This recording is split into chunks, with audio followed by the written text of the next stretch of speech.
श्री आञ्जनेय स्तोत्रम्। महेश्वर उवाच शृणु देवी प्रवक्ष्यामि स्तोत्रम् सर्वभयापहम् सर्वकामप्रदम् नृणाम् हनुमत्स्तोत्रमुत्तमम्। तप्तकाञ्चन सङ्काशम् नानारत्नविभूषितम् उद्धतबालार्कवदनम् त्रिनेत्रम् कुण्डलोज्ज्वलम् मोञ्जीकोपीन संयुक्तम् हेमयज्ञोपवीतनम् पिङ्गलाक्षम् महाकायम् टङ्कशलेन्द्रधारिणम् शिखानिक्षिप्तवालाग्रम् मेरुशैलाग्रसंस्थितम् मूर्तित्रयात्मकम् पीनम् महावीरम् महाहनुम् हनुमन्तम् वायुपुत्रम् नमामि ब्रह्मचारिणम्। त्रिमूर्त्यात्मकमात्मस्थम् जपाकुसुमसन्निभम् नानाभूषण संयुक्तम् आञ्जनेयम् नमाम्यहम्। पञ्चाक्षरस्थितम् देवम् नीलनीरदसन्निभम् पूजितम् सर्वदेवैश्च राक्षसन्तम् नमाम्यहम्। अचलद्युतिसङ्काशम् सर्वालङ्कारभूषितम् षडक्षरस्थितम् देवम् नमामि कपिनायकम्। तप्तस्वर्णमयम् देवम् हरिद्राभम् सुरार्चितम् सुन्दरम् साभजनयनम् त्रिनेत्रम् तम् नमाम्यहम्। अष्टाक्षराधिपम् देवम् हीरवर्णसमुज्ज्वलम् नमामि जन्तावन्देयम् लङ्काप्रसादभञ्जनम्। अत्सि पुष्पसङ्काशम् दशवर्णात्मकम् विभुम् जटाधरम् चतुर्बाहुम् नमामि कपिनायकम्। द्वादशाक्षरमन्त्रस्य नायकम् कुन्तधारिणम् अंकुशम् च दधानम् च कपिवीरम् नमाम्यहम्। त्रयोदशाक्षरयुतम् सीतादुःखनिवारिणम् पीतवर्णम् लसत्कायम् भजे सुग्रीवमन्त्रिणम्। मालामन्त्रात्मकम् देवम् चित्रवर्णम् चतुर्भुजम् पाशाङ्कुशाभयङ्करम् धृतटङ्कम् नमाम्यहम्। सुरासुरगणे सर्वे संस्तुतम् प्रणमाम्यहम्। एवम् ध्यायन् नरो नित्यम् सर्वपापे परमुच्यते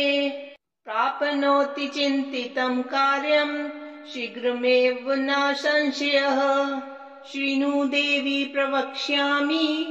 स्तोत्रम् सर्वभयापहम् सर्वकामप्रदम् नृणाम् हनुमत्स्तोत्रमुत्तमम्। तप्तकाञ्चन सङ्काशम् नानारत्नविभूषितम्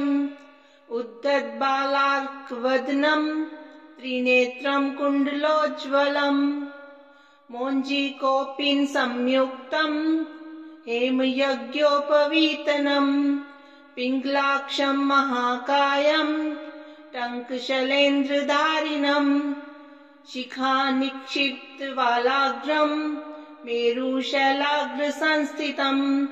मूर्तित्रयात्मकम् पीनम् महावीरम् महाहनुम् हनुमन्तम् वायुपुत्रम् नमामि ब्रह्मचारिणम्। त्रिमूर्त्यात्मकमात्मस्थम् जपाकुसुमसन्निभम् नानाभूषण संयुक्तम् आञ्जनेयम् नमाम्यहम्। पञ्चाक्षरस्थितम् देवम् नीलनीरदसन्निभम् पूजितम् सर्वदेवैश्च राक्षसन्तम् नमाम्यहम्। अचलद्युतिसङ्काशम् सर्वालङ्कारभूषितम् षडक्षरस्थितम् देवम् नमामि कपिनायकम्। तप्तस्वर्णमयम् देवम् हरिद्राभम् सुरार्चितम् सुन्दरम् साभजनयनम् त्रिनेत्रं तं नमाम्यहम् अष्टाक्षराधिपं देवं हीरवर्णसमुज्ज्वलम् नमामि जन्तावन्देयं लङ्काप्रसादभञ्जनम् अत्सि पुष्पसङ्काशं दशवर्णात्मकं विभुम् जटाधरं चतुर्बाहुं नमामि कपिनायकम् द्वादशाक्षरमन्त्रस्य नायकं कुन्तधारिणम् अंकुशं च दधानं च कपिवीरं नमाम्यहम् त्रयोदशाक्षरयुतं सीतादुःखनिवारिणम् पीतवर्णं लसत्कायं भजे सुग्रीवमन्त्रिणम् मालामन्त्रात्मकं देवं चित्रवर्णं चतुर्भुजम् पाशाङ्कुशाभयङ्करं धृतटङ्कं नमाम्यहम् सुरासुरगणे सर्वे संस्तुतं प्रणमाम्यहम् एवं ध्यायन् नरो नित्यं सर्वपापे परमुच्यते प्राप्नोति चिन्तितं कार्यं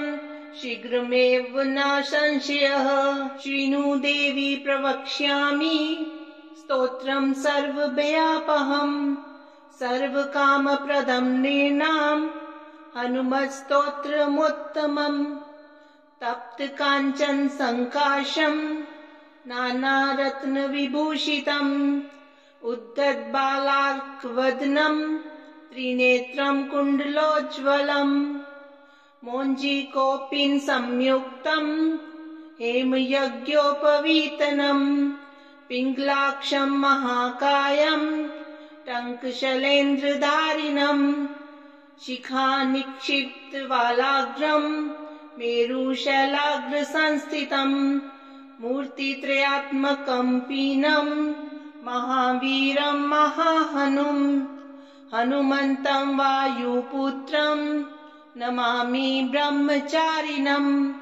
त्रिमूर्त्यात्मकमात्मस्थम् जपाकुसुमसन्निभम् नानाभूषण संयुक्तम् आञ्जनेयं नमाम्यहम् पञ्चाक्षरस्थितं देवं नीलनीरदसन्निभम् पूजितं सर्वदेवैश्च राक्षसान्तं नमाम्यहम् अचलद्युतिसङ्काशं सर्वालङ्कारभूषितम् षडक्षरस्थितं देवं नमामि कपिनायकम् तप्तस्वर्णमयं देवं हरिद्राभं सुरार्चितम् सुन्दरं साभजनयनं त्रिनेत्रं तं नमाम्यहम् अष्टाक्षराधिपं देवं हीरवर्णसमुज्ज्वलम् नमामि जन्तावन्देयं लङ्काप्रसादभञ्जनम् अत्सि पुष्पसङ्काशं दशवर्णात्मकं विभुम् जटाधरं चतुर्बाहुं नमामि कपिनायकम् द्वादशाक्षरमन्त्रस्य नायकं कुन्तधारिणम् अंकुशं च दधानं च कपिवीरं नमाम्यहम् त्रयोदशाक्षरयुतं सीतादुःखनिवारिणम् पीतवर्णं लसत्कायं भजे सुग्रीवमन्त्रिणम् मालामन्त्रात्मकं देवं चित्रवर्णं चतुर्भुजम् पाशाङ्कुशाभयङ्करं धृतटङ्कं नमाम्यहम् सुरासुरगणे सर्वे संस्तुतं प्रणमाम्यहम् एवं ध्यायन् नरो नित्यं सर्वपापे परमुच्यते प्राप्नोति चिन्तितं कार्यं शीघ्रमेव न संशयः शृणु देवी प्रवक्ष्यामि स्तोत्रं सर्वभयापहम् सर्वकामप्रदं नृणाम् हनुमत्स्तोत्रमुत्तमम् तप्तकाञ्चन सङ्काशम् नानारत्नविभूषितम् उद्धतबालार्कवदनम् त्रिनेत्रं कुण्डलोज्ज्वलम् मोञ्जीकोऽपिन् संयुक्तम् हेमयज्ञोपवीतनम् पिङ्गलाक्षम् महाकायम् टङ्कशलेन्द्रधारिणम् शिखानिक्षिप्तवालाग्रम् मेरुशैलाग्रसंस्थितम् मूर्तित्रयात्मकम् पीनम् महावीरम् महाहनुम् हनुमन्तम् वायुपुत्रम् नमामि ब्रह्मचारिणम् त्रिमूर्त्यात्मकमात्मस्थम् जपाकुसुमसन्निभम् नानाभूषण संयुक्तम् आञ्जनेयम् नमाम्यहम् पञ्चाक्षरस्थितम् देवम् नीलनीरदसन्निभम् पूजितम् सर्वदेवैश्च राक्षसन्तम् नमाम्यहम् अचलद्युतिसङ्काशम् सर्वालङ्कारभूषितम् षडक्षरस्थितम् देवम् नमामि कपिनायकम् तप्तस्वर्णमयम् देवम् हरिद्राभम् सुरार्चितम् सुन्दरम् साभजनयनम् त्रिनेत्रम् तम् नमाम्यहम् अष्टाक्षराधिपम् देवम् हीरवर्णसमुज्ज्वलम् नमामि जन्तावन्देयम् लङ्काप्रसादभञ्जनम् अत्सिपुष्पसङ्काशम् दशवर्णात्मकम् विभुम् जटाधरम् चतुर्बाहुम् नमामि कपिनायकम् द्वादशाक्षरमन्त्रस्य नायकम् कुन्तधारिणम् अङ्कुशम् च दधानम् च कपिवीरम् नमाम्यहम् त्रयोदशाक्षरयुतम् सीतादुःखनिवारिणम् पीतवर्णम् लसत्कायम् भजे सुग्रीवमन्त्रिणम् मालामन्त्रात्मकम् देवम् चित्रवर्णम् चतुर्भुजम् पाशाङ्कुशाभयङ्करम् धृतटङ्कम् नमाम्यहम् सुरासुरगणे सर्वे संस्तुतम् प्रणमाम्यहम् एवम् ध्यायन् नरो नित्यम् सर्वपापे परमुच्यते प्राप्नोति चिन्तितम् कार्यम् शीघ्रमेव न संशयः शृणु देवी प्रवक्ष्यामि स्तोत्रम् सर्वभयापहम् सर्वकामप्रदम् नृणाम् हनुमत्स्तोत्रमुत्तमम् तप्तकाञ्चन सङ्काशम् नानारत्नविभूषितम् उद्धतबालार्कवदनम् त्रिनेत्रम् कुण्डलोज्ज्वलम् मोञ्जीकोऽपिन् संयुक्तम् हेमयज्ञोपवीतनम् पिङ्गलाक्षम् महाकायम् टङ्कशलेन्द्रधारिणम् शिखानिक्षिप्तवालाग्रम् मेरुशैलाग्रसंस्थितम् मूर्तित्रयात्मकम् पीनम् महावीरम् महाहनुम् हनुमन्तम् वायुपुत्रम् नमामि ब्रह्मचारिणम् त्रिमूर्त्यात्मकमात्मस्थम् जपाकुसुमसन्निभम् नानाभूषण संयुक्तम् आञ्जनेयम् नमाम्यहम् पञ्चाक्षरस्थितम् देवम् नीलनीरदसन्निभम् पूजितम् सर्वदेवैश्च राक्षसन्तम् नमाम्यहम् अचलद्युतिसङ्काशम् सर्वालङ्कारभूषितम् षडक्षरस्थितम् देवम् नमामि कपिनायकम् तप्तस्वर्णमयम् देवम् हरिद्राभम् सुरार्चितम् सुन्दरम् साभजनयनम् त्रिनेत्रम् तम् नमाम्यहम् अष्टाक्षराधिपम् देवम् हीरवर्णसमुज्ज्वलम् नमामि जन्तावन्देयम् लङ्काप्रसादभञ्जनम् अत्सिपुष्पसङ्काशम् दशवर्णात्मकम् विभुम् जटाधरम् चतुर्बाहुम् नमामि कपिनायकम् द्वादशाक्षरमन्त्रस्य नायकं कुन्तधारिणम् अंकुशं च दधानं च कपिवीरं नमाम्यहम् त्रयोदशाक्षरयुतं सीतादुःखनिवारिणम् पीतवर्णं लसत्कायं भजे सुग्रीवमन्त्रिणम् मालामन्त्रात्मकं देवं चित्रवर्णं चतुर्भुजम् पाशाङ्कुशाभयङ्करं धृतटङ्कं नमाम्यहम् सुरासुरगणे सर्वे संस्तुतं प्रणमाम्यहम् एवं ध्यायन् नरो नित्यं सर्वपापे परमुच्यते प्राप्नोति चिन्तितं कार्यं शीघ्रमेव न संशयः शृणु देवी प्रवक्ष्यामि स्तोत्रं सर्वभयापहम् सर्वकामप्रदं नृणां हनुमत्स्तोत्रमुत्तमम् तप्तकाञ्चन संकाशं नानारत्नविभूषितम् उद्धतबालार्कवदनं त्रिनेत्रं कुण्डलोज्ज्वलम् मोञ्जीकोपीन संयुक्तं हेमयज्ञोपवीतनम् पिङ्गलाक्षं महाकायं टङ्कशैलेन्द्रधारिणम् शिखानिक्षिप्तवालाग्रं मेरुशैलाग्रसंस्थितम् मूर्तित्रयात्मकं पीनं महावीरं महाहनुम् हनुमन्तं वायुपुत्रं नमामि ब्रह्मचारिणम् त्रिमूर्त्यात्मकमात्मस्थं जपाकुसुमसन्निभं नानाभूषण संयुक्तम् आञ्जनेयं नमाम्यहम् पञ्चाक्षरस्थितं देवं नीलनीरदसन्निभं पूजितं सर्वदेवैश्च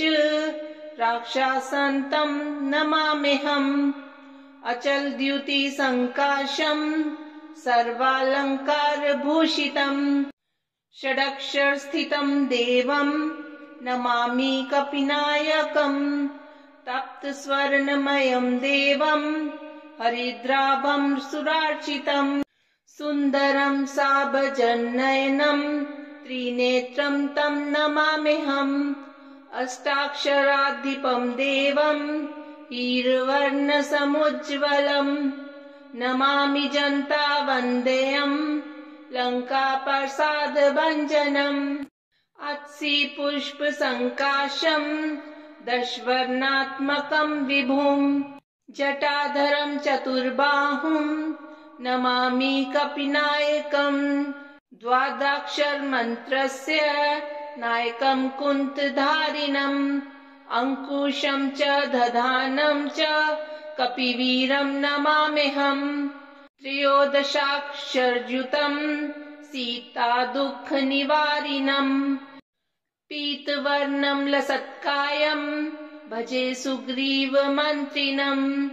मालामन्त्रात्मकं देवं चित्रवर्णं चतुर्भुजम् पाशाङ्कुशाभयङ्करं धृतटङ्कं नमाम्यहम् सुरासुरगणे सर्वे संस्तुतं प्रणमाम्यहम् एवं ध्यायन् नरो नित्यं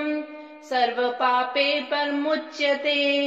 प्राप्नोति चिन्तितं कार्यं शीघ्रमेव न संशयः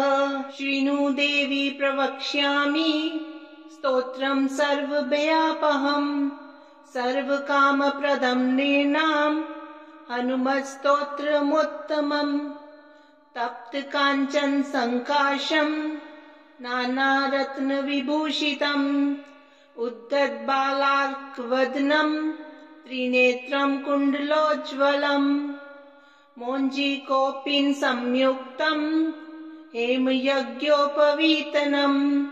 पिङ्गलाक्षं महाकायं टङ्कशैलेन्द्रधारिणम् शिखानिक्षिप्तवालाग्रं मेरुशैलाग्रसंस्थितम् मूर्तित्रयात्मकं पीनं महावीरं महाहनुम् हनुमन्तं वायुपुत्रं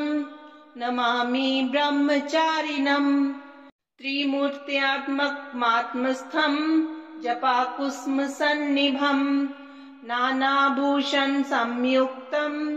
आञ्जनेयं नमाम्यहम् पञ्चाक्षरस्थितं देवं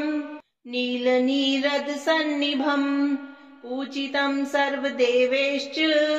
राक्षसान्तं नमाम्यहम् अचलद्युतिसङ्काशं सर्वालङ्कारभूषितं षडक्षरस्थितं देवं नमामि कपिनायकम् तप्तस्वर्णमयं देवं हरिद्राभं सुरार्चितं सुन्दरं साभजनयनं त्रिनेत्रं तं नमाम्यहम् अष्टाक्षराधिपं देवं हीरवर्णसमुज्ज्वलं नमामि जन्तावन्देयं लङ्काप्रसादभञ्जनम् अत्सि पुष्पसङ्काशं दशवर्णात्मकं विभुं जटाधरं चतुर्बाहुं नमामि कपिनायकम् द्वादशाक्षरमन्त्रस्य नायकं कुन्तधारिणम् अंकुशं च दधानं च कपिवीरं नमाम्यहम् त्रयोदशाक्षरयुतं सीतादुःखनिवारिणम् पीतवर्णं लसत्कायं भजे सुग्रीवमन्त्रिणम् मालामन्त्रात्मकं देवं चित्रवर्णं चतुर्भुजम् पाशाङ्कुशाभयङ्करं धृतटङ्कं नमाम्यहम् सुरासुरगणे सर्वे संस्तुतं प्रणमाम्यहम् एवं ध्यायन् नरो नित्यं सर्वपापे परमुच्यते प्राप्नोति चिन्तितं कार्यं शीघ्रमेव न संशयः शृणु देवी प्रवक्ष्यामि स्तोत्रं सर्वभयापहम् सर्वकामप्रदं नृणां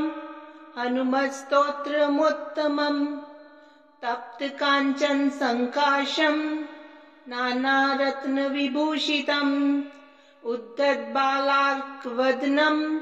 त्रिनेत्रं कुण्डलोज्ज्वलम् मोञ्जीकोपीन संयुक्तं हेमयज्ञोपवीतनम् पिङ्गलाक्षं महाकायं टङ्कशैलेन्द्रधारिणम् शिखानिक्षिप्तवालाग्रं मेरुशैलाग्रसंस्थितम् मूर्तित्रयात्मकं पीनं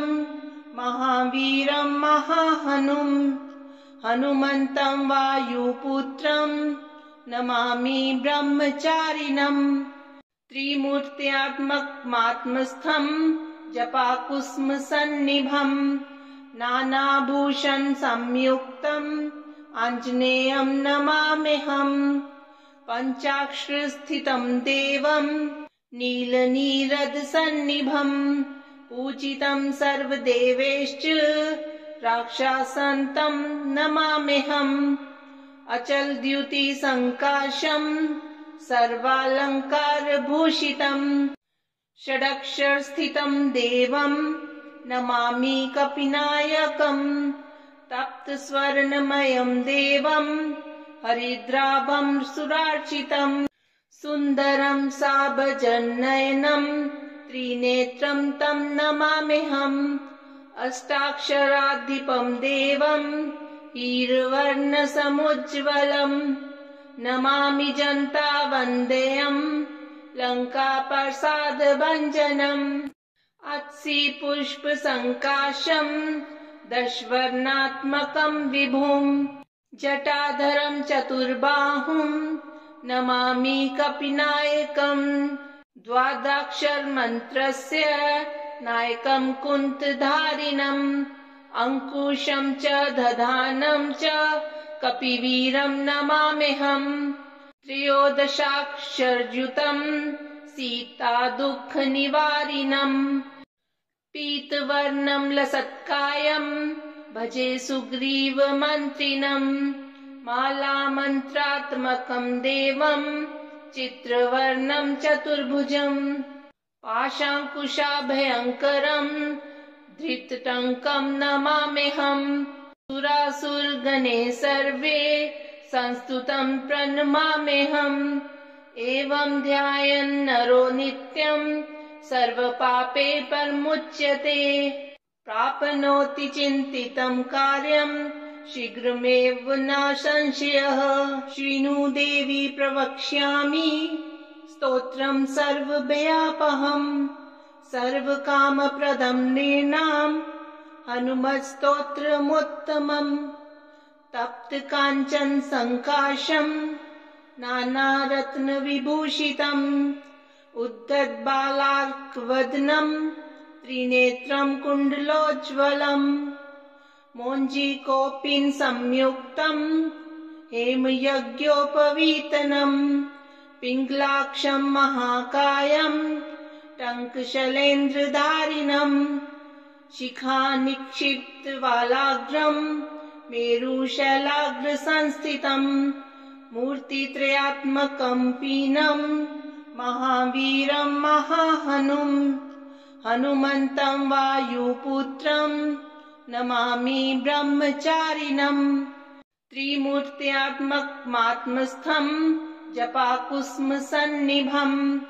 नानाभूषण संयुक्तम् आञ्जनेयं नमाम्यहम् पञ्चाक्षरस्थितं देवम् नीलनीरदसन्निभम् पूजितं सर्वदेवैश्च राक्षसन्तं नमाम्यहम् अचलद्युतिसङ्काशम् सर्वालङ्कारभूषितम् षडक्षरस्थितं देवम् नमामि कपिनायकम् तप्तस्वर्णमयं देवम् हरिद्राभं सुरार्चितम् सुन्दरं साभजनयनम् त्रिनेत्रं तं नमाम्यहम् अष्टाक्षराधिपं देवम् हीरवर्णसमुज्ज्वलम् नमामि जन्तावन्देयम् लङ्काप्रसादभञ्जनम् अत्सि पुष्पसङ्काशम्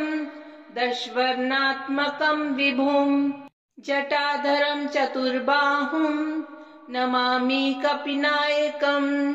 द्वादशाक्षरमन्त्रस्य नायकं कुन्तधारिणम् अंकुशं च दधानं च कपिवीरं नमाम्यहम् त्रयोदशाक्षरयुतं सीतादुःखनिवारिणम् पीतवर्णं लसत्कायं भजे सुग्रीवमन्त्रिणम् मालामन्त्रात्मकं देवं चित्रवर्णं चतुर्भुजम् पाशाङ्कुशाभयङ्करम्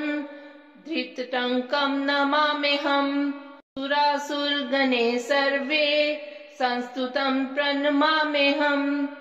एवं ध्यायन् नरो नित्यं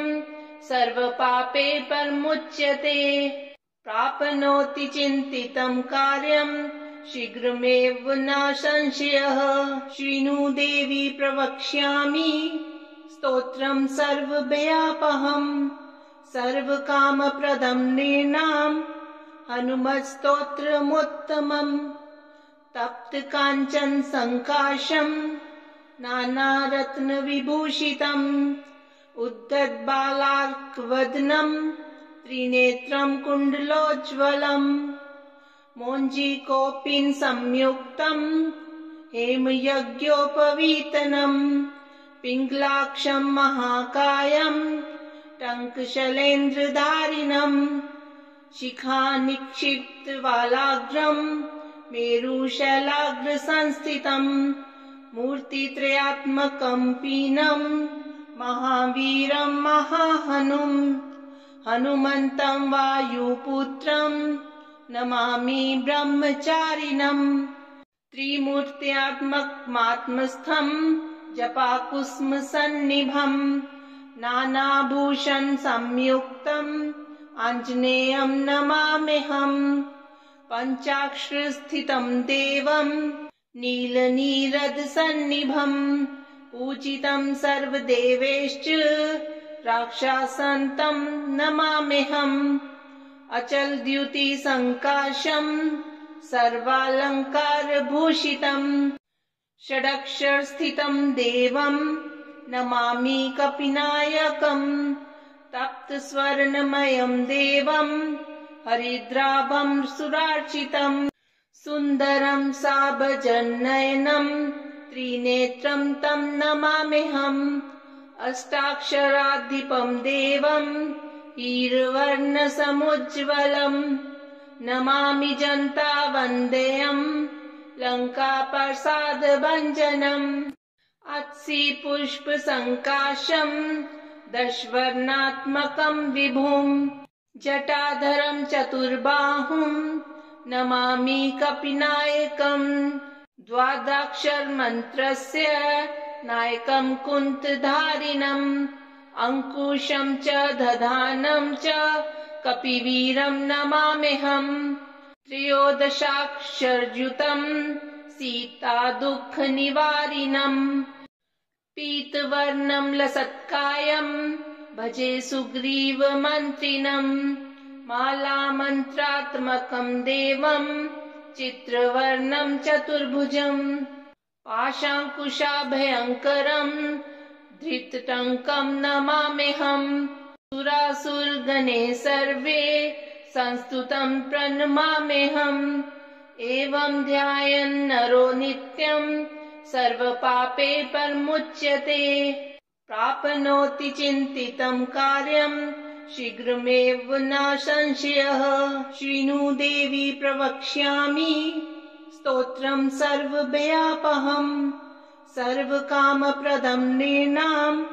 हनुमत्स्तोत्रमुत्तमम् तप्तकाञ्चन सङ्काशम् नानारत्नविभूषितम् उद्धतबालार्कवदनम् त्रिनेत्रं कुण्डलोज्ज्वलम् मोञ्जीकोपीन संयुक्तम् हेमयज्ञोपवीतनम् पिङ्गलाक्षं महाकायम् टङ्कशैलेन्द्रधारिणम् शिखानिक्षिप्तवालाग्रम् मेरुशैलाग्रसंस्थितम् मूर्तित्रयात्मकं पीनम् महावीरं महाहनुम् हनुमन्तं वायुपुत्रम् नमामि ब्रह्मचारिणम् त्रिमूर्त्यात्मकमात्मस्थम् जपाकुसुमसन्निभम् नानाभूषण संयुक्तम् आञ्जनेयं नमाम्यहम् पञ्चाक्षरस्थितं देवं नीलनीरदसन्निभम् पूजितं सर्वदेवैश्च राक्षसान्तं नमाम्यहम् अचलद्युतिसङ्काशं सर्वालङ्कारभूषितम् षडक्षरस्थितं देवं नमामि कपिनायकम् तप्तस्वर्णमयं देवं हरिद्राभं सुरार्चितम् सुन्दरं साभजनयनं त्रिनेत्रं तं नमाम्यहम् अष्टाक्षराधिपं देवं हीरवर्णसमुज्ज्वलम् नमामि जन्तावन्देयम् लङ्काप्रसादभञ्जनम् अत्सि पुष्पसङ्काशम् दशवर्णात्मकं विभुम् जटाधरं चतुर्बाहुम् नमामि कपिनायकम् द्वादशाक्षरमन्त्रस्य नायकं कुन्तधारिणम् अंकुशं च दधानं च कपिवीरं नमाम्यहम् त्रयोदशाक्षरयुतं सीतादुःखनिवारिणम् पीतवर्णं लसत्कायं भजे सुग्रीवमन्त्रिणम् मालामन्त्रात्मकं देवं चित्रवर्णं चतुर्भुजम् पाशाङ्कुशाभयङ्करं धृतटङ्कं नमाम्यहम् सुरासुरगणे सर्वे संस्तुतं प्रणमाम्यहम् एवं ध्यायन् नरो नित्यं सर्वपापे परमुच्यते प्राप्नोति चिन्तितं कार्यं शीघ्रमेव न संशयः।